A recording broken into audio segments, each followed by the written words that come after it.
questions. Let's start with on the lane, left with James. Coach, talked about a little bit early on, they're doing some things defensively that they don't normally do.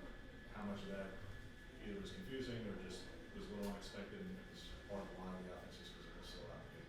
Well, I think the reason we were slow out the gates because we had 6 plays in the first quarter, and that really be all. They weren't doing necessarily anything, we haven't ever seen or they didn't reinvent the wheel or anything. We just, our plays were set up for some other things, and then we just had to get settled in and find those things that worked against what they were doing. And once that happened, we put up a lot of stuff. Right behind him, Eric. I'm just curious what the conversation on the sideline were after you guys have been so consistent with your offense and you had a couple of hiccups. What the conversations were and how confident you were that things would get corrected. Oh, we were extremely confident. We just felt like we just needed to get a first down, and then, we'd be rolling, and that's what happened. James. It's another week with a 100-yard game for Troy. It's felt like they could love trying to take away one guy. How is it that you're able to keep getting the ball to him despite every defense wanting to take it away? Well, I think it's a credit to those other receivers and tight ends playing out there.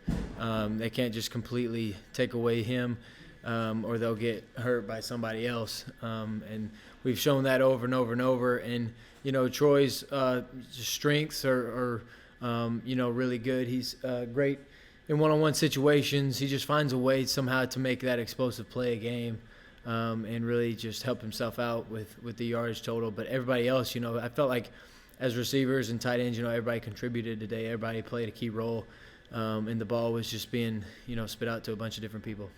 Back left, Rob. No game now this next week. What do you think is the most important thing for you guys to get out of this?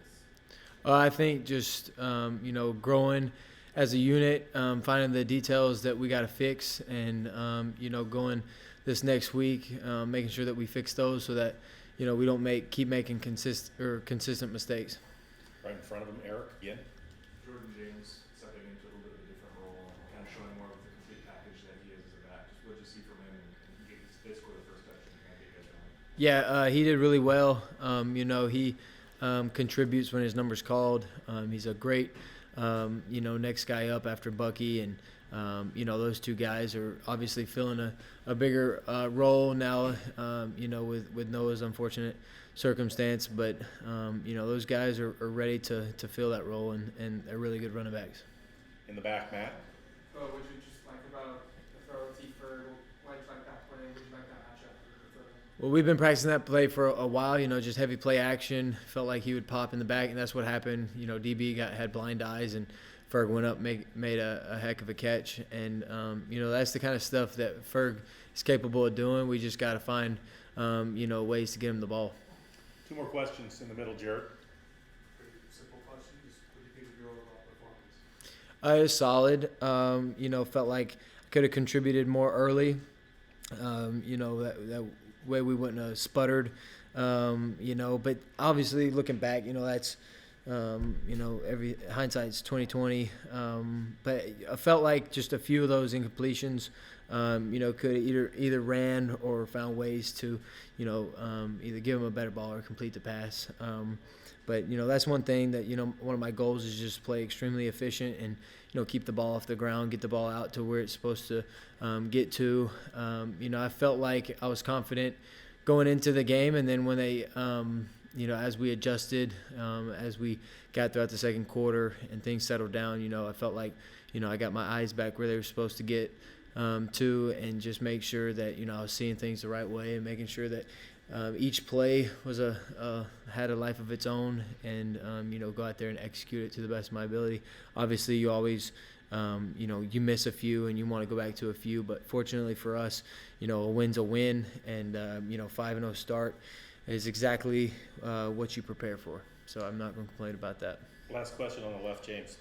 You literally started more games than any other quarterback in college football. What does this next one mean? We're going to hear 2 weeks about the top 10 matchup, this rivalry, last year's game with the late injury to you, 2 Heisman contending quarterbacks. What does this stage that you're about to be on mean to you? Well, I think it's the most important game because it's the next one, and each game has a life of its own. Each game, has to be treated like it's the Super Bowl, and it's a good thing for us that we can kind of reset with this off week and go into it fresh and ready to go. But I believe they're in the same boat. So it's going to be an all-out battle. It's going to be an all-out brawl. Especially after last year and especially how both teams have started this year. I'm extremely excited about it. I know they are too. But for us, it's the next thing. It's the next 20 miles of our march. And so how can we go about it? How can we, do it as efficiently and, as good as we can do it? And this is a big week for us. Everybody's going to be excited, but you got to keep the main thing the main thing.